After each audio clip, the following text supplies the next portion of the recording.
Purihin ang Panginoon, Diyos ng Israel!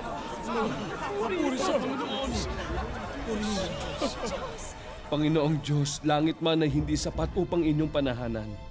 Paano pa kayo maninirahan dito sa lupa, dito sa templong itinayo ko? Hinihiling kong dinggin niyo ang aking dalangin. Ito ang templong pinili niyo upang kayo ay sambahin. Naway bantayan niyo ito araw at gabi. Dinggin niyo ang aking samo sa tuwing ako ay mananalangin. Pakinggan po ninyo ang inyong lingkod at ang inyong bayang Israel sa tuwing kami mananalangin paharap sa lugar na ito.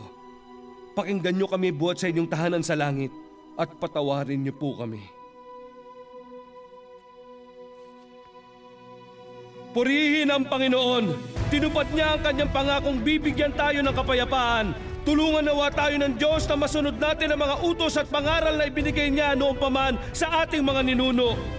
Upang malaman ng buong mundo na tanging ang Panginoon natin ang tunay at nag-iisang Diyos.